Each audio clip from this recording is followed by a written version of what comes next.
नमस्कार, मेरा नाम है आकांक्षा मिश्रा। संस्कृति आईएएस के प्लेसेस इन न्यूज़ के एपिसोड 14 में आपका स्वागत है।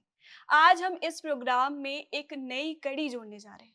कौन सी है वो नई कड़ी? वो कड़ी है मंथली कंपाइलेशन की। आपकी तैयारी को और धारदार करने के लिए हम इस सीरीज में इस नई कड़ी की शुरुआत कर रहे हैं। इसमें हम क्या करने वाले हैं, तो महीने भर में जो खबर चर्चा में रही है उसकी बात विस्तार में करेंगे, वो भी मानचित्र के माध्यम से। इस कड़ी के दो भाग होंगे, दो सेगमेंट होंगे। एक सेगमेंट में हम खबर की बात विस्तार से करेंगे, वहीं दूसरे भाग में हम आपको एक प्रश्न देंगे और प्रश्न को सॉल्व भी कराएंगे, वो भी मानचित्र के माध्यम से। तो आइए बिना किसी देरी किए शुरू करते हैं, लेकिन उससे पहले आपके लिए एक छोटी सी सूचना है। सूचना क्या है, देख लेते हैं। संस्कृति आईएएस लेकर आ रहा है आपके लिए बीपीएससी का online foundation course. Foundation course का मतलब क्या हुआ कि इसमें प्री और मेंस दोनों की कक्षाएं शामिल होंगी। ये कब से शुरू हो रहा है, तो 15 अक्टूबर 2023 से शुरू हो रहा है और इसकी फीस पर आपको दी जा रही है 50% तक की डिस्काउंट। अब ये आपको उपलब्ध होगा मात्र 25,000 रुपए में, जिसका भुगतान आप ईएमआई के आसान शर्तों के माध्यम से भी कर सकते हैं। देख लेते हैं कोर्स में क्या क्या शामिल है। तो 500 से अधिक घंटों की कक्षाएं होंगी। ये कोर्स आपके लिए, जब आप लेते हैं इसे, तो 1 साल के लिए आपके लिए वैलिड होगा। साथ ही साथ प्रतिदिन 2 कक्षाएं होंगी, नियमित क्लास टेस्ट होंगे और आपको प्रत्येक सेगमेंट के जो नोट्स हैं वो प्रोवाइड कर दिए जाएंगे। अधिक जानकारी के लिए आपको संस्कृति आईएएस की वेबसाइट पर संपर्क करना है या दिए गए नंबर पर कॉल करना है। आइए आगे बढ़ते हैं और बात कर लेते हैं आज की पहली खबर की। खबर क्या कह रही है कि खबर आई है कहां से, तो लीबिया से आई। लीबिया में तूफान देखने को मिला है और बाढ़ की घटना देखने को मिली है। अफ्रीका महाद्वीप इस महीने बहुत ज़्यादा चर्चा में रहा है। आज अभी हम किसकी बात कर रहे हैं? लीबिया की बात कर रहे हैं। आगे हम अफ्रीकन यूनियन की बात करने वाले हैं, मोरक्को की बात करने वाले हैं। तो सोच लीजिए अफ्रीका महाद्वीप आपके परीक्षा के लिहाज से कितना ज़्यादा महत्वपूर्ण हो जाता है। लीबिया की तरफ चलते हैं, वहाँ क्या देखा गया है? तूफान और बाढ़ की घटना देखी गई है। जो लीबिया का डरना शहर है, डरना जो कहाँ पर है, उत्तरी पूर्वी इलाके में है, यहाँ पर भारी नुकसान हुआ है और इसी नुकसान की वजह से लीबिया बहुत ज़्यादा प्रभावित हुआ है। डरना में 2 पुल भी टूट गए हैं। अगर इसकी लोकेशन हम आराम से देख लेते हैं, लीबिया कहाँ है, तो लीबिया है, लीबिया को हम अच्छे से देख लेते हैं। लीबिया कहाँ है? यहाँ पर है। लीबिया के अगर आप उत्तर में देखें तो क्या पड़ जाता है, तो भूमध्य सागर की सीमा लगती हुई यहाँ आपको दिखाई देगी। ठीक है। अब जो लीबिया का 90% हिस्सा है वो रेगिस्तान है।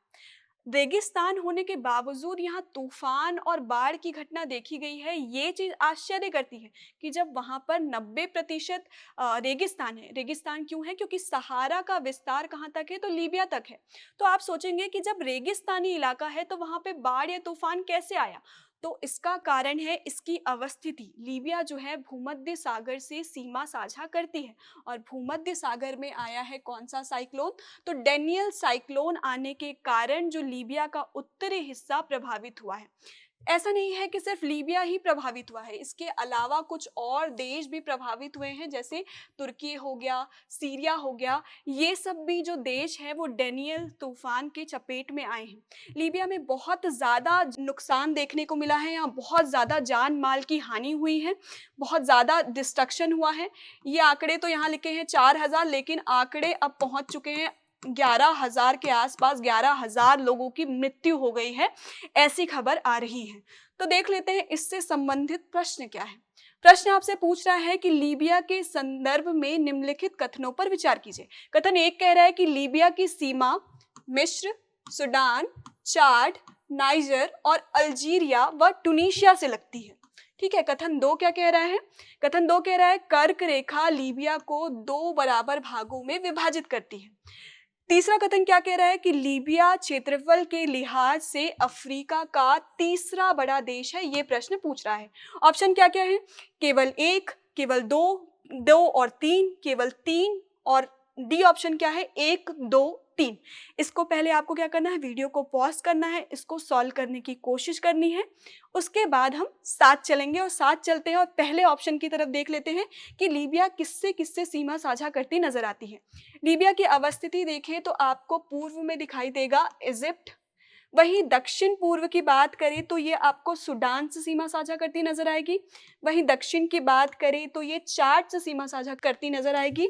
और एक और कंट्री है, कौन सी है, तो नाइजर है। वहीं हम पश्चिम की बात करें तो अल्जीरिया से, वहीं उत्तर पश्चिम की बात करें तो ट्यूनीशिया से सीमा साझा करती हुई नजर आएगी। यानी ऑप्शन एक क्या होता है आपका यहाँ पर सही हो जाता है। वहीं बात करें दूसरे ऑप्शन की कि कर्क रेखा लीबिया को 2 बराबर भागों में बांट रही है, ऐसा प्रश्न पूछ रहा है। तो देख लेते हैं कर्क रेखा कहाँ से गुजर रही है। तो कर्क रेखा यहाँ से गुजर रही है।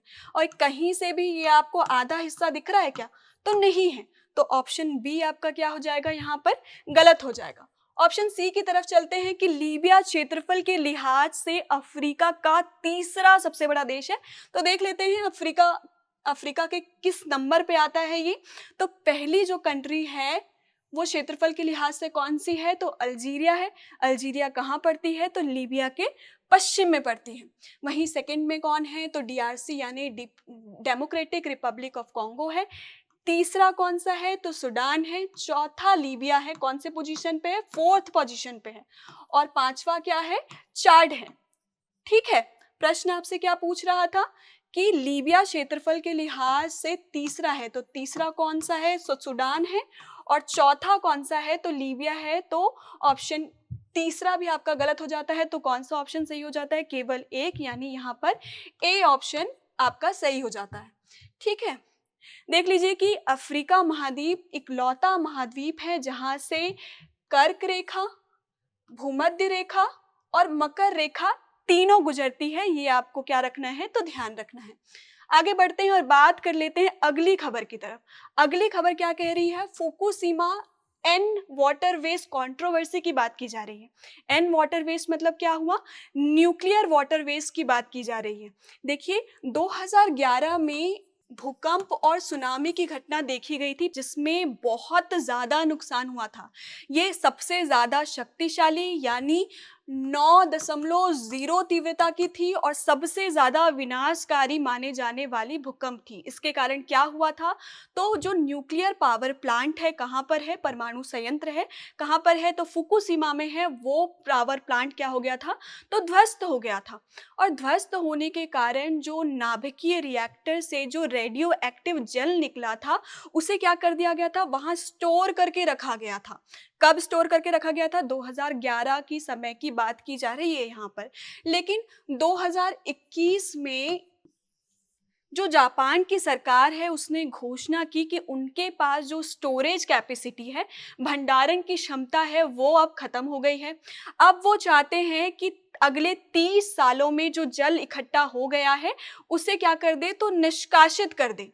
अब चाइना और कोरिया, दक्षिण कोरिया इसका विरोध कर रहा है। ऐसा नहीं है कि इसका विरोध सिर्फ वैश्विक तौर पर हो रहा है, बल्कि घरेलू जो लोग हैं, वहाँ की घरेलू जनता जो है वो भी इसका विरोध कर रही है। अब विरोध क्यों कर रही है, अगर चाइना और दक्षिण कोरिया का पक्ष देखें तो चाइना और दक्षिण कोरिया जापान से बहुत सारा सी फूड जो है वो आयात करती है।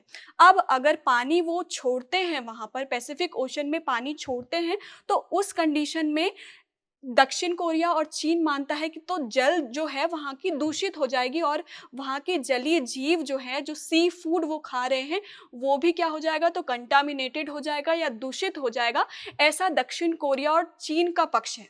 लेकिन वहीं जापान की सरकार क्या कह रही है, जापान की सरकार ये कह रही है कि हमने जो जल निकाल रहे हैं, हम जो जल निकाल रहे हैं वो पूरी तरीके से उपचारित है, यानी उसे ट्रीट कर दिया गया है। और ट्रीट किसने किया है, तो TEPCO यानी टोक्यो इलेक्ट्रिक पावर कंपनी ने इसे ट्रीट कर दिया है। और किस मेथड से ट्रीट किया है, तो ALPS यानी एडवांस लिक्विड प्रोसेसिंग सिस्टम द्वारा इसे ट्रीट कर दिया है, यानी उपचारित कर दिया है।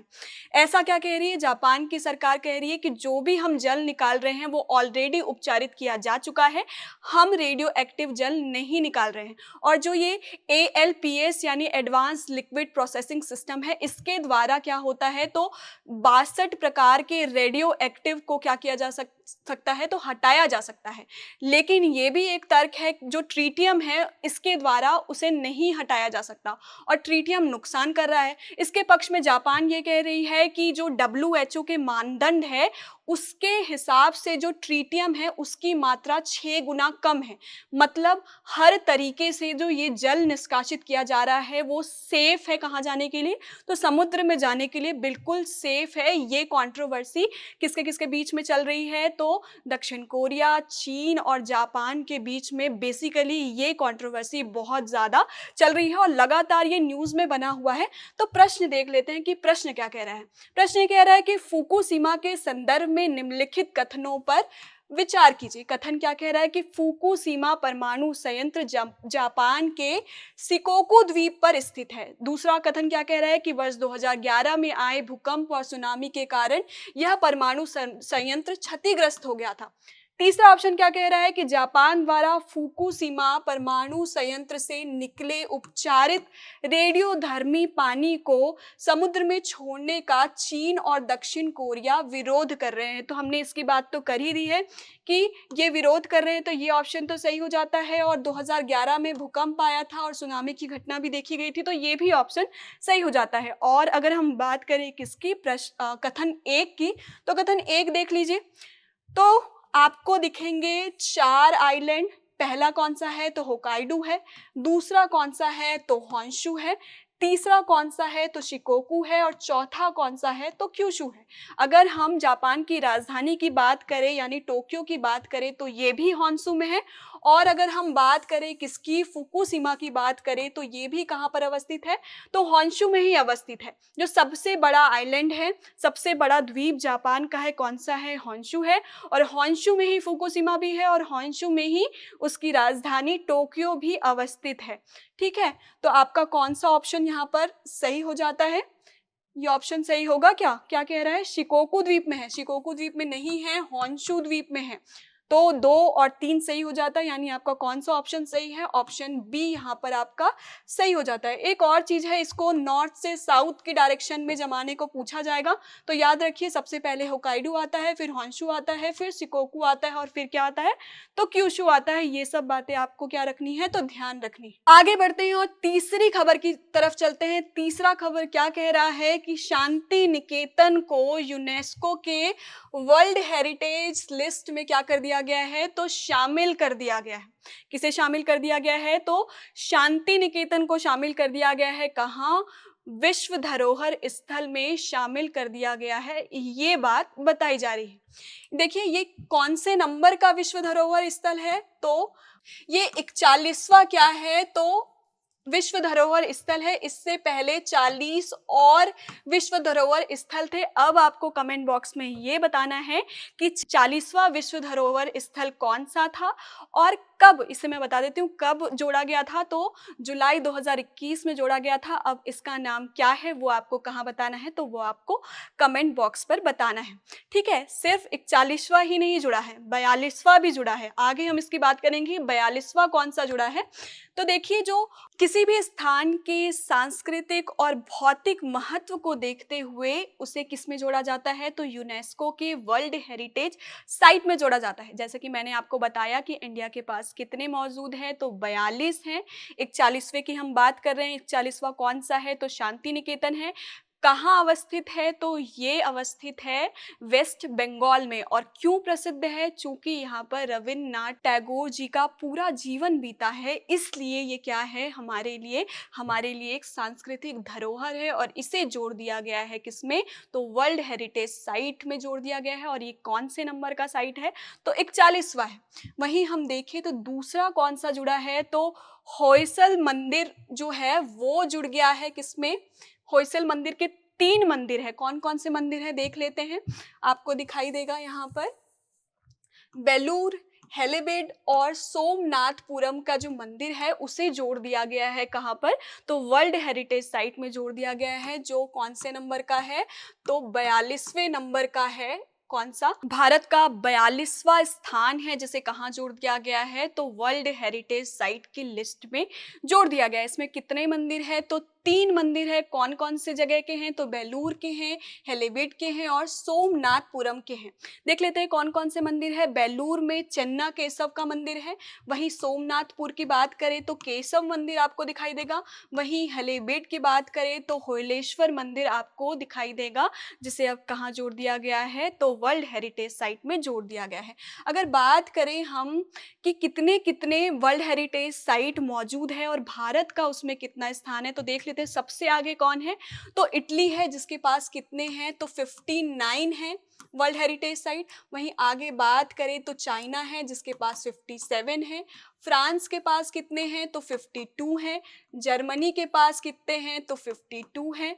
स्पेन के पास कितने हैं, तो 50 है। और इंडिया के पास अभी कितने हैं, तो 42 है। मतलब हम कौन से नंबर पर हैं, तो हम छठे नंबर पर हैं, जिसके पास सबसे ज़्यादा वर्ल्ड हेरिटेज साइट यहाँ पर मौजूद है। पहले किसकी बात की हमने, शांति निकेतन की बात की, जो कहाँ पर है, तो वेस्ट बंगाल में है। और दूसरा कर्नाटक के होयसेल मंदिर की बात की, जिसे कहाँ जोड़ दिया गया है, तो वर्ल्ड हेरिटेज साइट में जोड़ दिया गया है। सितंबर के महीने में ही जो वर्ल्ड हेरिटेज कमेटी बनी थी, जिसमें कितने लोग होते हैं, 24 लोग होते हैं। और इसका हुआ था 45th यानी 45वां सेशन हुआ था। उसमें ये दो नाम शामिल हुए हैं, जिसमें शांति निकेतन और होयसल मंदिर को जोड़ दिया गया है। ठीक है, अब प्रश्न देख लेते हैं। प्रश्न क्या कह रहा है, शांति निकेतन के संदर्भ में निम्नलिखित कथनों पर विचार कीजिए। कथन एक क्या कह रहा है, शांति निकेतन पश्चिम बंगाल के वीरभूम जिले में स्थित है। वहीं दूसरा क्या कह रहा है, दार्जिलिंग हिमालय रेलवे और सुंदरबन राष्ट्रीय उद्यान के बाद यह पश्चिम बंगाल का तीसरा विश्व धरोहर स्थल है। वहीं तीसरा कथन क्या कह रहा है, होयसेल मंदिर यूनेस्को विश्व धरोहर सूची में शामिल यह भारत का 41वां स्थल है, ये बात कही जा रही है। ऑप्शन क्या क्या है, 1 और 2, 2 और 3, 3, 1, 2, 3, ये आपके क्या है, तो ऑप्शन है। तो पहले ऑप्शन को देख लेते हैं, ये कहाँ पर अवस्थित है, शांति निकेतन कहाँ पर है, मैंने बात की कहाँ है, पश्चिम बंगाल में। पश्चिम बंगाल के कहाँ पर अवस्थित है, तो वीरभूम जिले में ही अवस्थित है। तो ये ऑप्शन क्या हो जाता है, आपका सही हो जाता है। शांति निकेतन के अलावा भी यहाँ पर 2 वर्ल्ड हेरिटेज साइट है। वो कौन कौन से 2 वर्ल्ड हेरिटेज साइट है, देख लेते हैं। तो पहला जो है वो दार्जिलिंग हिमालयन रेलवे है। वहीं दूसरा जो है वो कौन सा है, तो सुंदरबन है। दार्जिलिंग कब जोड़ा गया था, तो 1999 में जोड़ा गया था। वहीं सुंदरबन को कब जोड़ा गया था, तो 1987 में जोड़ा गया था। और वीरभूम के शांति निकेतन को कब जोड़ा गया है, तो 2023 में जोड़ा गया है। मतलब ये पश्चिम बंगाल का तीसरा स्थल है जहां जिसे किसमें जोड़ा गया है, तो वर्ल्ड हेरिटेज साइट में जोड़ा गया है। तो बिल्कुल सही कथन है, दार्जिलिंग हिमालयन रेलवे और सुंदरवन राष्ट्रीय उद्यान के बाद ये तीसरा विश्व धरोहर स्थल है। तो ये उत्तर बिल्कुल सही हो जाता है। होयसाल मंदिर को भी जोड़ा गया है। वो कौन सा स्थल है, तो 42वां है, 41वां नहीं है। तो ये ऑप्शन आपका गलत हो जाता है। मतलब कौन कौन से ऑप्शन आपके यहाँ पे सही है, तो कथन 1, कथन 2 सही है। तो इसका उत्तर क्या हो जाता है, ए हो जाता है, केवल 1 और 2। आगे बढ़ते हैं और बात कर लेते हैं, चौथी खबर की बात कर लेते हैं। चौथा खबर क्या कह रहा है कि Philippines removes China's barrier in disputed shoal कह रहा है। खबर ये है कि चाइना ने साउथ चाइना सी के स्कॉर्बो शोल आइलैंड के पास क्या लगाया था, बैरियर लगाया था, जिसे फिलीपींस ने हटा दिया है। देखिए, दक्षिण चीन सागर का विवाद बहुत समय से चलता आ रहा है। चीन क्या करता है, तो विस्तारवादी नीति का अनुसरण करता है और यहाँ पे जितने भी प्रमुख द्वीप मौजूद हैं, जैसे स्पेटली आइलैंड हो गया, पारासेल आइलैंड हो गया या स्कॉर्बो शोल आइलैंड पर अपना आधिपत्य जताता है, यानी बोलता है कि ये जो आइलैंड्स हैं वो मेरे हैं। और इस आइलैंड को लेकर यदि सिर्फ चीन का दावा होता तो विवाद नहीं होता, लेकिन यहाँ पर बहुत सारे देश जो हैं वो इन आइलैंड को लेकर लड़ रहे हैं। तो स्कॉर्बो शोल आइलैंड की बात यहाँ पे की जा रही है। किसके बीच में विवाद का कंडीशन उभरा है, तो फिलीपींस और चाइना के बीच में विवाद का किस्सा उभरा है। स्कॉर्बो शोल आइलैंड को देखने से पहले प्रश्न देख लेते हैं। प्रश्न क्या कह रहा है, चीन फिलीपींस विवाद के संबंध में निम्नलिखित कथनों पर विचार कीजिए। कथन 1 कह रहा है कि हाल ही में फिलीपींस के तट पर रक्षक बलों ने दक्षिण चीन सागर में चीन द्वारा लगाए गए एक फ्लोटिंग बैरियर को हटा दिया है। तो यही बात मैंने बताई, तो ये ऑप्शन आपका क्या हो जाता है, सही हो जाता है। अगले ऑप्शन की तरफ चलते हैं। दक्षिण चीन सागर में चीन फिलीपींस विवाद मुख्य रूप से स्कॉर्बो शोल आइलैंड के स्वामित्व को लेकर है। तो बिल्कुल है, तो ये ऑप्शन भी आपका सही हो जाता है। और कथन 3 क्या कह रहा है कि वर्तमान में स्कॉर्बो शोल द्वीप पर फिलीपींस का कब्जा है, लेकिन चीन इस पर अपना दावा प्रस्तुत करता है, ये कथन कह रहा है। देख लेते हैं कि किसका दावा है अभी किस पर। तो स्कॉर्बो शोल आइलैंड की बात की जा रही है। तो स्कॉर्बो शोल आइलैंड के लिए कौन कौन लड़ रहे हैं, तो चाइना तो लड़ ही रहा है, ताइवान भी इस रेस में है, इसके बाद वियतनाम भी है। वियतनाम के अलावा और कौन है, तो फिलीपींस के पास है, तो फिलीपींस भी इसके लिए लड़ रहा है। अब इस पर आधिपत्य किसका है, इस पर आधिपत्य है चाइना का। फिलीपींस का आधिपत्य इस पर नहीं है। वो अपना दावा जरूर प्रस्तुत कर रहा है कि ये हमारे अधिकार क्षेत्र में आता है, लेकिन चाइना इस दावे को स्वीकार नहीं करता और अपना अधिकार किस पर जमाता है, स्कॉर्बो शोल आइलैंड पर जमाता है। तो किस पर है, तो चाइना के पास है। और दावा कौन कर रहा है, तो फिलीपींस कर रहा है। तो देख लेते हैं प्रश्न में क्या कह रहा है। फिलीपींस का कब्जा है, तो नहीं, चीन का कब्जा है। और चीन दावा कर रहा है, तो नहीं, फिलीपींस दावा कर रहा है। तो कथन 3 आपका यहाँ पर गलत हो जाता है। तो ऑप्शन कौन सा सही होगा, केवल 1 और 2, यानी सी ऑप्शन आपका यहाँ पर सही हो जाता है। आगे बढ़ते हैं और बात कर लेते हैं पांचवी खबर की। पांचवा खबर क्या कह रहा है, पांचवा खबर ये कह रहा है कि अफ्रीकन यूनियन को शामिल कर लिया गया है G20 में। ये बहुत ही महत्वपूर्ण खबर आई है। G20 समूह जो साझे हित की बात करता है, सभी देशों को साथ में लेकर आर्थिक स्थिरता और जलवायु संरक्षण की बात करता है, साथ ही आतंकवाद जैसी चुनौतियों से लड़ने की बात करता है। वहां पर अफ्रीका महाद्वीप जिस पर 55 देश हैं, अफ्रीका यूनियन में जिसमें 55 देश हैं, उन देशों की उपस्थिति का ना होना, जो लगातार क्या है, विकासशील अवस्था में है, जिन्हें मुख्य धारा से बहुत ज़्यादा जोड़ने की आवश्यकता है, वहां उसे ना जुड़ पाना बहुत ज़्यादा दिक्कत की बात थी। और इसी को उठाया था प्रधानमंत्री नरेंद्र मोदी ने। कहां पर, तो जनवरी में global south, voice of global south की एक समिट हुई थी, वहां पर यह मुद्दा उभरा था। और आखिरकार एयू को यानी अफ्रीकन यूनियन को किसमें जोड़ लिया गया, तो G20 देशों में जोड़ लिया गया। देख लेते हैं कि G20 देशों में कौन कौन से देश शामिल हैं। तो देखिए, G7 कंट्री तो शामिल है ही। G7 कंट्री कौन से देश होते हैं, तो G7 कंट्री वो देश है जिनकी जनसंख्या मात्र 10% है, लेकिन इनकी जो जीडीपी में कंट्रीब्यूशन है वो 40% है, यानी ये बहुत ही ज़्यादा समृद्ध देश हैं। कौन कौन से देश आते हैं, उसमें आता है Germany, UK, France, Canada, US, Italy, Japan, ये सभी देश आते हैं। उसके बाद ये पहले इनिशियली G7 ही था और बाद में ये G8 बन गया था, जब इसके साथ जुड़ गया था कौन, तो रशिया जुड़ गया था। लेकिन ये कब तक चला, तो 1997 से लेके 2014 तक G8 कंट्रीज रहे थे, लेकिन बाद में वो फिर से क्या बन गए थे, G7 कंट्री बन गए थे। तो G7 के बाद, G8 के बाद अगर और किन देशों की बात करें, 12 और देशों को मिला दे तो क्या हो जाती है, G20 कंट्रीज बन जाती है, जिसमें तुर्की, European Union, Argentina, Mexico, South Korea, Brazil, China, Indonesia, Saudi Arabia, South Africa, India और ऑस्ट्रेलिया जैसे देश क्या हैं, तो शामिल है। अब इसमें कौन जुड़ गया है, तो जुड़ गया है अफ्रीकन यूनियन जुड़ गया है। तो देख लेते हैं प्रश्न क्या है। प्रश्न ये कह रहा है कि अफ्रीकी संघ के संदर्भ में निम्नलिखित कथनों पर विचार कीजिए। कथन 1 क्या कह रहा है कि अफ्रीकी संघ में अफ्रीकी महाद्वीप के 50 देश शामिल है। तो हमने अभी बात की कि इसमें 50 देश नहीं है, 55 देश है, तो ये ऑप्शन आपका गलत हो जाता है। इसका मुख्यालय कहाँ है, तो अदीस अबाबा इथोपिया में है। तो देख लेते हैं इसका मुख्यालय कहाँ पे है, तो कहाँ है, अदीस अबाबा, जो कहाँ पर है, इथोपिया में है। तो सही है ये ऑप्शन, क्या कह रहा है, इसका मुख्यालय अदीस अबाबा इथोपिया में है, तो बिल्कुल सही है। और सभा अफ्रीकी संघ की सर्वोच्च निर्णय लेने वाली संस्था है और इसमें सदस्य देशों के राष्ट्राध्यक्ष और सरकार के प्रमुख शामिल होते हैं। तो ये कथन भी बिल्कुल सही है। तो ऑप्शन सी भी आपका ऑप्शन जो तीसरा कथन भी है वो आपका सही हो जाता है। तो इसमें कौन कौन से कथन सही है ऑप्शन में, तो 2 और 3 सही है, यानी ऑप्शन बी आपका यहाँ पर सही हो जाता है। आगे बढ़ते हैं और बात कर लेते हैं किसकी, तो छठे खबर की बात कर लेते हैं। छठा खबर बहुत महत्वपूर्ण है।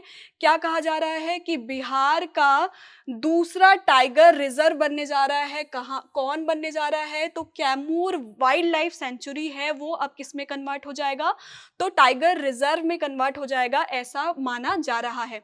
ये कब कन्वर्ट होगा, तो इस साल के अंत में या 2024 तक क्या होगा, तो कन्वर्ट हो जाएगा किसमें, जो कैमूर वाइल्ड लाइफ सेंचुरी है वो कन्वर्ट हो जाएगा टाइगर रिजर्व में।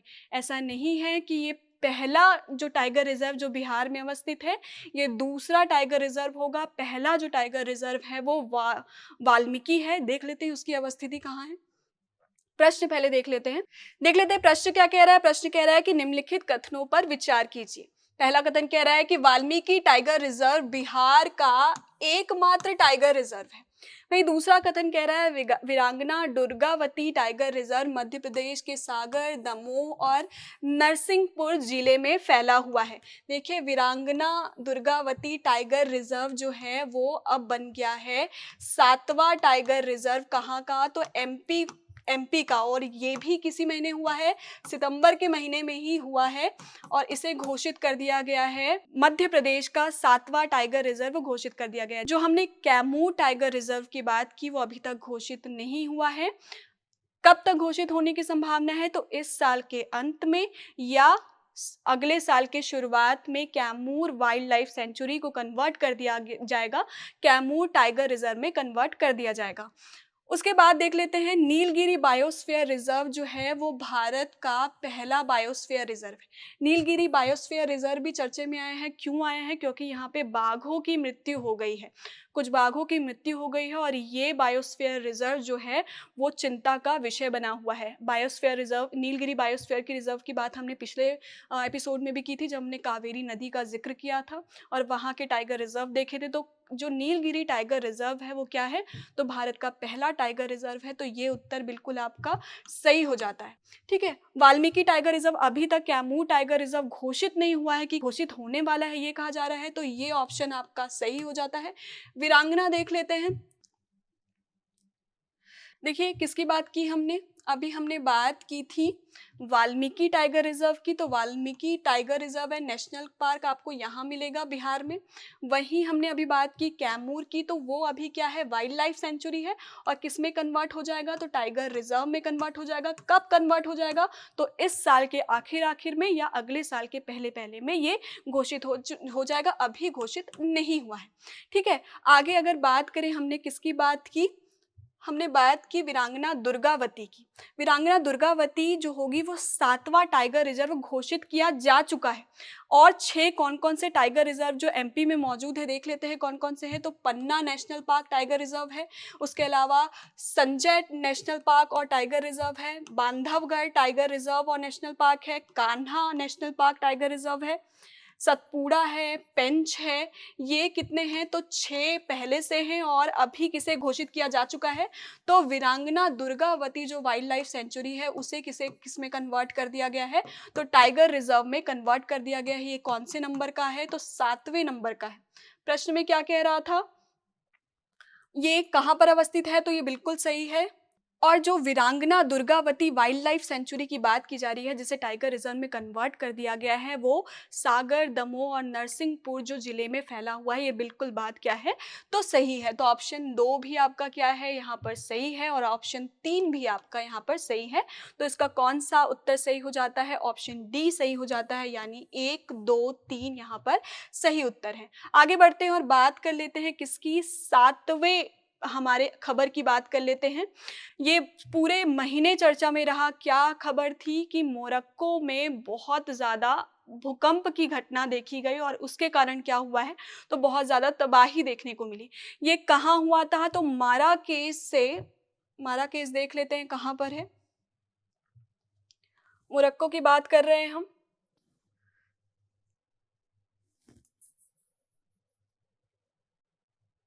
थोड़ा जूम कर लेते हैं मैप, देख लेते हैं मोरक्को की अवस्थिति अगर हम पहचान लें तो ये कहाँ पर अवस्थित है। तो मोरक्को के माराकेश से दक्षिण पश्चिम में आपको यहाँ पर एक हिल दिख जाएगा, वहाँ पर इसका इस भूकंप का एपी सेंटर था, जो माराकेश से कहाँ अवस्थित है, तो लगभग 70 किलोमीटर पर अवस्थित है और यहाँ पे बहुत सारे क्षेत्र प्रभावित हुए थे।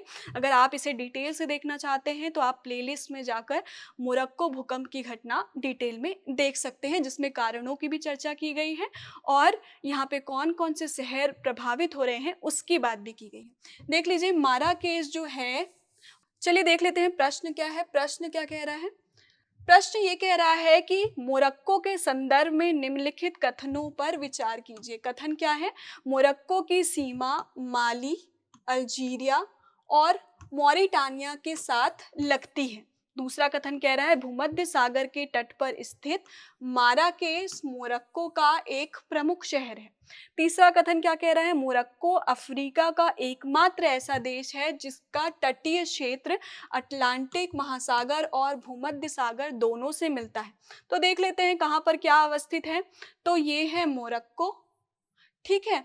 इसकी तटीय रेखा किससे किससे लग रही है? तो अटलांटिक ओशन से भी लग रही है और किससे लग रही है? तो मेडिटेरेनियन सी से भी लगती है। यहाँ पर आपको दिख जाएगा जिब्राल्टर स्ट्रेट, जो यूरोप को किससे अलग कर रहा है? अफ्रीका से अलग कर रहा है। और किन दो जलीय निकाय को जोड़ रहा है? तो मेडिटेरेनियन सी यानी भूमध्य सागर को अटलांटिक ओशन से जोड़ता है, वहीं यूरोप को किससे अलग करता है? अफ्रीका से अलग करता है। मोरक्को में आपको दिख जाएगा यहाँ पर माराकेश। माराकेश तट पर अवस्थित है क्या? तो बिल्कुल तट पर अवस्थित नहीं है। वहीं राबात जो इसकी राजधानी है वो तट पर अवस्थित है, लेकिन मराकेश जो बहुत ज़्यादा महत्वपूर्ण है, महत्वपूर्ण शहर है। क्यों महत्वपूर्ण है? सांस्कृतिक दृष्टिकोण से बहुत ज़्यादा महत्वपूर्ण है। तो ये जो है वो तट पर अवस्थित है क्या? तो नहीं है। तो प्रश्न आपसे क्या कह रहा था? प्रश्न ये कह रहा था कि माराकेश इसका प्रमुख शहर है जो कहाँ पर अवस्थित है? भूमध्य सागर के तट पर अवस्थित। तो तट पर अवस्थित नहीं है। वहीं तीसरा कथन क्या कह रहा था? मोरक्को अफ्रीका का एकमात्र ऐसा देश है जिसकी तटीय किससे किससे लगती है। तो बिल्कुल एकमात्र ऐसा देश है जिसका तट किससे किससे लगता है? तो अटलांटिक ओशन से भी तट लगता है और इसका जो ये भूमध्य सागर से भी सीमा साझा करती हुई नजर आती है। वहीं हम बात करें ये किससे किससे इसकी बाउंड्री लगती है, तो आपको यहाँ पे दिख जाएगा कौन? वेस्टर्न सहारा दिख जाएगा। वहीं आपको नीचे कौन सा देश दिख जाएगा? तो अल्जीरिया दिख जाएगा। देखिए माली यहाँ पर है, माली इससे सीमा साझा कर रही है क्या? नहीं कर रही है। केवल वेस्टर्न सहारा और अल्जीरिया इससे सीमा साझा करता हुआ नजर आएगा। तो ऑप्शन ए में क्या था? माली था, तो ये गलत हो जाता है। अल्जीरिया और मॉरिटानिया सीमा साझा करता हुआ नजर आता है, मतलब ऑप्शन एक भी गलत है, ऑप्शन दो भी गलत है, क्योंकि माराकेश जो है वो तट पर अवस्थित नहीं है। राबात जो इसकी राजधानी है वो भूमध्य सागर के तट पर अवस्थित है। वही ऑप्शन तीन जो है, मोरक्को अफ्रीका का इकलौता देश है जो किससे सीमा साझा कर रहा है? तो भूमध्य सागर से भी सीमा साझा कर रहा है, वहीं अटलांटिक ओशन से भी सीमा साझा करता हुआ नजर आता है। तो ऑप्शन तीन यहाँ पर आपका सही हो जाता है। तो कौन सा यहाँ पर ऑप्शन सही होगा? तो तीसरा ऑप्शन, केवल तीन। तो सी ऑप्शन आपका यहाँ पर सही हो जाता है। आगे बढ़ते हैं और चलते हैं अगली खबर की तरफ। अगली खबर कह रहा है, आठवां खबर महत्वपूर्ण खबर है। G20 की एक बड़ी घोषणा हुई थी, किसके लिए? तो IMEC यानी India middle east Europe economic corridor की बात यहाँ पर की जा रही है। इसकी घोषणा कब हुई थी? तो इसकी घोषणा G20 के टाइम पे हुई थी। IMEC की खास बात क्या है कि ये भारत को कहाँ तक पहुँच दिलाएगा? तो यूरोप तक पहुँच दिलाएगा। ये पहले भारत को मिडिल ईस्ट से जोड़ेगा और उसके बाद जोड़ेगा यूरोप से। ऐसा करके हमें एक क्या मिल जाएगा? एक बढ़िया ट्रेड रूट मिल जाएगा। और साथ ही साथ इसका द्वितीयक उद्देश्य ये भी है कि हमें चाइना के बेल्ट एंड रोड इनिशिएटिव को काउंटर करना है या उसके प्रभाव को संतुलित करना है, इसलिए इस कॉरिडोर की शुरुआत की जा रही है। यदि हम इसे मैप के माध्यम से देखें तो पहले के कन्वेंशनल रूट की अगर हम बात करें, पहले का कन्वेंशनल रूट कैसा था और अब नई शुरुआत क्या की जा रही है वो देख लेते हैं। तो पहले हमारी कनेक्टिविटी जो होती थी वो कुछ ऐसी होती थी। कैसी होती थी कि भारत के पश्चिमी तट से हम गल्फ ऑफ एडन से होते हुए, रेड सी से होते हुए, मेडिटेरेनियन सी से होते हुए कहाँ पहुँचते थे? तो यूरोप पहुँचते थे। लेकिन अब मामला क्या है? अब इसके माध्यम से हम कैसे चलेंगे? हम पश्चिमी तट से ही निकलेंगे, यूएई से, सऊदी अरेबिया, जॉर्डन, इज़राइल से होते हुए हम कहाँ पहुँचेंगे? तो हम पहुँच जाएंगे यूरोप की तरफ पहुँच जाएंगे। तो ये जो आईएमईसी है वो कहाँ तक पहुँच प्रदान करेगा भारत को? पहले मिडिल ईस्ट से और फिर यूरोप से जोड़ता हुआ नजर आएगा। इसके साथ साथ एक और प्रोजेक्ट जो है वो न्यूज़ में रहा था। क्यों न्यूज़ में रहा था? क्योंकि शिपिंग मिनिस्टर जो हैं उन्होंने एक बयान दिया है कि जो चेन्नई व्लादिवोस्तोक कॉरिडोर बनाने की बात की जा रही थी, जिस पे एमओयू साइन ऑलरेडी हो चुका है, उसके ऑपरेशन पे काम किया जा रहा है। ऑपरेशन में तेजी लाई जा रही है और ये दोनों चाह रहे हैं, भारत और रशिया दोनों चाह रहे हैं कि इसके ऑपरेशन में तेजी लाई जा सके। अगर हम बात करें चेन्नई व्लादिवोस्तोक कॉरिडोर की, तो हमने अभी बात की कन्वेंशनल रूट की जो कहाँ से होकर जा रहा था। तो पहले पश्चिमी तट से होता हुआ, गल्फ ऑफ एडन से होता हुआ, रेड सी से होता हुआ, मेडिटेरेनियन सी से होता हुआ कहाँ पहुँच रहा था? तो यूरोप पहुँच रहा था। वहीं जो एक नए इनिशिएटिव की बात अभी मैं कर रही हूँ, चेन्नई व्लादिवोस्तोक कॉरिडोर की जो बात कर रही हूँ, वो कहाँ से होता हुआ जाएगा? तो यहाँ से बंगाल की खाड़ी से होते हुए, मलक्का स्ट्रेट से होता हुआ, यहाँ साउथ चाइना सी से होता हुआ, जापान सागर से होता हुआ कहाँ पहुँचेगा? तो रसिया पहुँच जाएगा। पहले जब हमको यहाँ पर 40 दिन लग रहे थे, वहीं अब हमको सिर्फ 24 दिन लगेंगे और लागत अब 30% कम हो जाएगा, ऐसा दावा किया जा रहा है। और ये जल्द ही ऑपरेशन में आने वाला है। ये मैरीटाइम रूट है। और अभी जो हम आईएमईसी की बात कर रहे थे उसमें सड़क मार्ग, रेल मार्ग, जल मार्ग तीनों शामिल है, साथ में इलेक्ट्रिक केबल भी शामिल है। क्यों ऐसा किया गया है? ताकि आर्थिक एकीकरण को तो बढ़ावा मिले, साथ ही डिजिटल एकीकरण को भी बढ़ावा मिले। इसलिए आईएमईसी कॉरिडोर की बात की थी। इसकी बात हम विस्तार से करेंगे। प्रश्न पहले देख लेंगे। जो हम बात कर रहे हैं चेन्नई व्लादिवोस्तोक की, चेन्नई व्लादिवोस्तोक एक मैरीटाइम कॉरिडोर है जो कहाँ से कहाँ पहुँचने का अल्टरनेटिव खोज रहा है? तो जो रशिया पहुँचने का अल्टरनेटिव खोज रहा है। आईएमईसी की बात की, वो यूरोप पहुँचने का अल्टरनेटिव खोज रहा है। लेकिन जो हमने ये व्लादिवोस्तोक कॉरिडोर की बात कर रहे हैं वो रशिया तक पहुँचने की बात की जा रही है कि हम कैसे जल्दी पहुँच सके और कैसे इसका लागत कम किया जा सके। प्रश्न क्या कह रहा है? प्रश्न देख लेते हैं, उसके बाद आगे डिस्कस करेंगे। प्रश्न ये कह रहा है, निम्नलिखित कथनों पर विचार कीजिए। कथन 1 है चेन्नई व्लादिवोस्तोक समुद्री मार्ग जापान सागर, दक्षिणी चीन सागर और मलक्का जलडमरू से होकर गुजरता है। वहीं दूसरा कथन कह रहा है चेन्नई व्लादिवोस्तोक समुद्री मार्ग स्थापित होने के बाद भारत और रूस के बीच में परिवहन लागत जो होगा वो 30% कम हो जाएगा। तीसरे कथन कह रहा है कि भारत, मध्य पूर्व, यूरोप आर्थिक गलियारा यानी आईएमईसी के अंतर्गत सिर्फ समुद्री मार्ग शामिल है। वहीं डी कह रहा है सऊदी अरब आईएमईसी में शामिल होने वाला अरब प्रायद्वीप का एकमात्र देश है। ऑप्शन क्या क्या है? केवल 1, 2, 4, 1, 2, 1, 2, 3, ये आपके क्या है? तो ऑप्शन है। ठीक है, तो देख लेते हैं कहाँ कहाँ से ये व्लादिवोस्तोक जो कॉरिडोर है वो गुजर रहा है।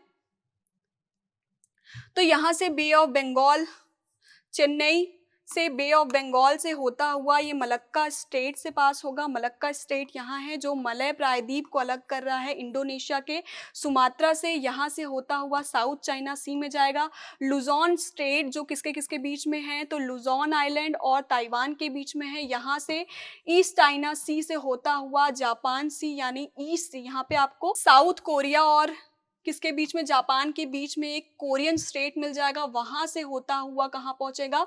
जापान सी से होता हुआ कहाँ पहुंचेगा? तो व्लादिवोस्तोक तक पहुंचेगा। इतनी बातें हैं। तो कथन 1 में क्या कह रहा था? कथन एक यही कह रहा था कि ये मार्ग जापान सागर, दक्षिण चीन सागर और मलक्का जलडमरू यानी मलक्का स्टेट से होकर गुजरता है। तो कथन एक बिल्कुल आपका यहाँ पर सही है। वहीं कथन दो की बात तो हमने की ही थी। तो ये कॉरिडोर जब बन जाएगा तो लागत में कितनी कमी आ जाएगी, तो 30% की कमी आ जाएगी। और शिपिंग मिनिस्टर की माने तो लगभग जो समय है, जो 40 दिन पहले लग रहा था, अब वो कितना समय लगेगा, तो 24 दिन में कन्वर्ट हो जाएगा। तो ऑप्शन दो भी आपका सही है। वहीं हम बात करें IMEC की, तो IMEC को देख लेते हैं थोड़ा। IMEC जो जुड़ रहा है, देखिए यहाँ भारत का जो पश्चिमी तट है वो जुड़ेगा किससे, मिडिल ईस्ट से जुड़ेगा। तो ये समुद्री मार्ग से जुड़ेगा, ठीक है। वहीं हम आगे बढ़े तो मिडिल ईस्ट जो यूरोप मेडिटेरेनियन सी से जुड़ेगा, वो किससे जुड़ेगा, तो यहाँ पे रेल मार्ग और सड़क मार्ग दोनों होंगे। वहीं वहीं आगे बढ़े तो समुद्री मार्ग के माध्यम से वो कहाँ जुड़ेगा, तो यूरोप को कनेक्ट करता हुआ नजर आएगा। जो भारत कनेक्ट हो रहा है किससे, मिडिल ईस्ट से, उसे क्या कहा गया है, तो ईस्ट कॉरिडोर का नाम दिया गया है। वहीं जो मिडिल ईस्ट कनेक्ट हुआ है किससे, यूरोप से कनेक्ट हुआ है, उसे नॉर्दर्न कॉरिडोर का नाम दिया गया है। मतलब यहाँ पे सड़क मार्ग भी है, जल मार्ग भी है, रेल मार्ग भी है, साथ में डिजिटल कनेक्टिविटी भी है, ये ध्यान रखिएगा। आर्थिक कनेक्टिविटी के साथ साथ डिजिटल कनेक्टिविटी की भी बात की गई है यहाँ पर। तो ऑप्शन क्या कह रहा था, ऑप्शन ये कह रहा था कि केवल जो है यहाँ पे समुद्री मार्ग है, तो ये गलत हो जाता है आपका ऑप्शन। वहीं चौथा ऑप्शन कह रहा है कि सऊदी अरब अरब प्रायद्वीप का एकमात्र देश है। पहले तो अरब प्रायद्वीप को ही देख लीजिए। अरब प्रायद्वीप है ये, ठीक है। प्रायद्वीप क्या होता है, जो तीनों ओर से जल से घिरा हो। ये तीनों ओर से किससे घिरा हुआ है, जल से घिरा हुआ है, ठीक है। इसमें कौन कौन से देश शामिल है, अगर हम वो देख ले कि कौन कौन से देश आते हैं, तो देखिए सऊदी अरेबिया तो आता ही है, साथ में UAE भी आता है। भारत के पश्चिमी तट से कहाँ जा रहा था, UAE से होता हुआ सऊदी अरेबिया की तरफ जा रहा था। यदि हम भौगोलिक तौर पर देखें तो जॉर्डन का भी कुछ हिस्सा आता है और इराक का भी कुछ हिस्सा अरब प्रायद्वीप में आ जाता है, ठीक है। अगर पॉलिटिकली देखें, राजनीतिक तौर पर देखें, तो जॉर्डन को और इराक को कंसिडर नहीं किया जाता है, लेकिन भौगोलिक तौर पर जॉर्डन और इराक को कंसिडर किया जाता है अरब प्रायद्वीप में। तो अगर हम इसके तौर पर भी देखें तो सऊदी अरेबिया से गुजर ही रहा है, साथ में UAE से भी गुजर रहा है। तो आपका ऑप्शन जो था वो क्या कह रहा था कि IMEC में शामिल होने वाला एकमात्र देश है। तो ये ऑप्शन आपका क्या हो जाता है, गलत हो जाता है। तो कौन सा ऑप्शन आपका सही है, केवल 1 और 2 यानी ऑप्शन C आपका यहाँ पर सही हो जाता है। आगे चलते हैं और बात कर लेते हैं अंतिम खबर की, यानी खबर नंबर 9 की। खबर नंबर 9 GBA से रिलेटेड है। देखिए वापस यहाँ पर G20 की बात की जा रही है। G20 में ग्लोबल बायोफ्यूल अलायंस की घोषणा की गई थी। ग्लोबल बायोफ्यूल अलायंस का उद्देश्य क्या है, तो जैव ईंधन का को प्रमोट करना इसका उद्देश्य है। ये सोच रहे हैं कि कैसे विश्व से जीवाश्म ईंधन को खत्म किया जा सके और उसको किससे रिप्लेस किया जा सके, तो बायोफ्यूल से रिप्लेस किया जा सके। इसके 3 संस्थापक सदस्य हैं। कौन कौन से देश हैं, तो USA है, ब्राज़ील है और इंडिया जो है वो GBA यानी ग्लोबल बायोफ्यूल अलायंस के संस्थापक सदस्य है। इसके अलावा 19 और देश हैं और 12 जो है वो इंटरनेशनल ऑर्गेनाइजेशन है जो ग्लोबल बायोफ्यूल का हिस्सा है, जिसका उद्देश्य क्या है कि हमें पर्यावरण संरक्षण करना है, हमें जीवाश्म ईंधन की जगह क्या करना है, जैव ईंधन का इस्तेमाल करना है। ये बातें की जा रही हैं। देख लेते हैं कौन कौन से देश हैं। तो मैंने बताया कि 19 देश हैं और 12 क्या हैं, तो अंतर्राष्ट्रीय संगठन है। G20 के कितने देश हैं, तो G20 के 7 देश हैं, जिसमें Argentina, Brazil, Canada, Bharat, Italy, दक्षिण अफ्रीका, संयुक्त राज्य अमेरिका शामिल है। वहीं बात करें G20 में आमंत्रित देशों की संख्या कितनी है, तो 4 है। बांग्लादेश, सिंगापुर, मॉरिशस और संयुक्त अरब अमीरात, यानी टोटल 7 मेंबर जो है वो कहाँ के हैं, तो G20 के हैं। 4 मेंबर जो हैं वो G20 में इनवाइट किए गए थे। वहीं जो 8 मेंबर हैं वो गैर G20 देश है। कौन कौन से हैं, आइसलैंड है, केन्या है, गुयाना है, पराग्वे है, सेशेल्स है, श्रीलंका है, युगांडा है और फिनलैंड है। मतलब 7 G20, 4 इनवाइटीज और जो 8 है वो कौन है, ना तो इनवाइटी है और ना ही G20 के सदस्य हैं, यानी गैर G20 देश हैं। तो ये कितना हो गया नंबर, 11 + 8 यानी 19 देश की बात की जा रही है। इसके अलावा 12 अंतर्राष्ट्रीय संगठनों को भी जोड़ा गया है जो जैव ईंधन के प्रमोशन में, जैव ईंधन को प्रमोट करने में क्या करेंगे, तो मदद करेंगे, ऐसा माना जा रहा है। अब प्रश्न देख लेते हैं। ब्राजील की बात की, ब्राजील क्या है, तो संस्थापक सदस्य है। ब्राजील के साथ साथ भारत और यूएसए भी क्या है, तो ग्लोबल बायोफ्यूल अलायंस के क्या है, संस्थापक सदस्य है। तो देख लेते हैं प्रश्न क्या कह रहा है। ब्राजील के संबंध में निम्नलिखित कथनों पर विचार कीजिए। पहला कथन क्या कह रहा है कि ब्राजील की सीमा चिली को छोड़कर अन्य सभी दक्षिण अमेरिकी देशों से लगती है। वहीं दूसरा कथन क्या कह रहा है, ब्राजील वर्ष 2022 में ग्लोबल बायोफ्यूल अलायंस का सदस्य बना। वहीं तीसरा क्या कह रहा है, ब्राजील के सेंटोस बंदरगाह को कॉफी बंदरगाह के रूप में भी जाना जाता है।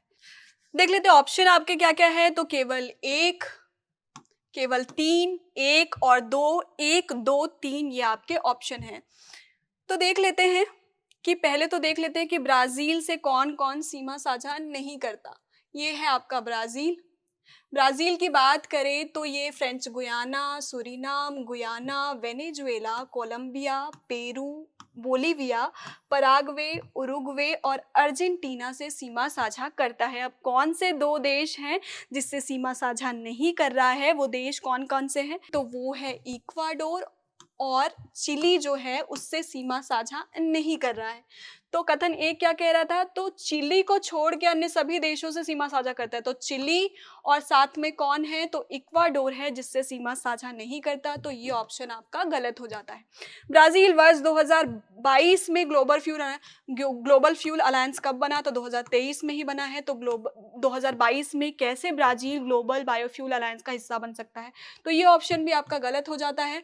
ब्राजील के सेंटोस बंदरगाह को कॉफी बंदरगाह के रूप में जाना जाता है। देखते हैं सेंटोस कहाँ है। सेंटोस है यहाँ पे, यहाँ साओ पोलो जो है वहाँ पर कॉफ़ी का बहुत ज़्यादा उत्पादन होता है और सेंटोस को किसके नाम से जाना जाता है, तो कॉफ़ी बंदरगाह के नाम से जाना जाता है। इसकी बात हमने विस्तार से किस में की है, तो प्लेलिस्ट में जाइए, ब्राज़ील में जाइए और आराम से देख लीजिए, उसमें विस्तार से इसकी चर्चा की गई है। तो ये ऑप्शन आपका क्या हो जाता है, तो सही हो जाता है। तो ऑप्शन 3 सही है। तो कौन सा ऑप्शन सही होगा, तो बी आपका ऑप्शन यहाँ पर सही हो जाता है कि ब्राजील के सेंटोस बंदरगाह को क्या कहा जाता है, तो कॉफी बंदरगाह के नाम से जाना जाता है। आगे बढ़ते हैं और जान लेते हैं आज के अभ्यास प्रश्न को। अभ्यास प्रश्न क्या कह रहा है, क्या करना है आपको, जो सही है तो बिल्कुल बढ़िया है और जो सही नहीं है वो क्यों नहीं है, इसका उत्तर कहाँ देना है, तो आपको कमेंट बॉक्स पर देना है। आप लोग बहुत ही उत्साह से इसका आंसर दे रहे हैं और साथ में एक दूसरे को सही उत्तर का सजेशन भी दे रहे हैं, तो ये बहुत ही बढ़िया है। ऐसे ही पढ़ते रहिए। और इस प्रश्न का जवाब आपको कहाँ पर देना है, तो कमेंट बॉक्स पर देना है। प्रश्न क्या कह रहा है देखते हैं, कनाडा के संबंध में निम्नलिखित कथनों पर विचार कीजिए। भारत और कनाडा के रिश्ते जो हैं वो बिगड़ गए हैं, इसलिए कनाडा क्या आ गया है, तो इस महीने खासा न्यूज़ में रहा है, जिसकी बात हमने की है इस महीने। तो कनाडा के विषय में प्रश्न क्या पूछा गया है कि मैकेंजी नदी कनाडा की सबसे लंबी नदी है। यह ग्रेट स्लेव झील से निकलती है और आर्कटिक महासागर में गिरती है। दूसरा कथन कह रहा है ग्रेट स्लेव झील जो है कनाडा की सबसे बड़ी झील है। तीसरा कथन कह रहा है कि सेंट लॉरेंस की जो खाड़ी है कनाडा को ग्रीनलैंड से अलग करती है। ये प्रश्न पूछ रहा है। ऑप्शन क्या क्या है, केवल 1, केवल 2, 3, सी ऑप्शन है 1 और 2 और डी ऑप्शन है 1, 2, 3। इसका उत्तर आपको कहाँ देना है, तो कमेंट बॉक्स पर देना है। तो आज के लिए बस इतना ही। आज हमने क्या बात की, तो महीने भर में जितनी खबर चर्चा में थी उन सारी खबरों की बात की, वो भी बात की विस्तार में, खबर की भी बात की, मानचित्र की भी बात की और अंतिम में दिया गया है एक अभ्यास प्रश्न। अगर टॉपिक से रिलेटेड आपकी कोई सुझाव है तो आप हमको क्या कर सकते हैं, तो कमेंट बॉक्स पर बता सकते हैं और उत्तर ज़रूर देना है ताकि पढ़ने और पढ़ाने दोनों में मज़ा आए। आज के लिए बस इतना ही, मुझे दीजिए इजाज़त, धन्यवाद।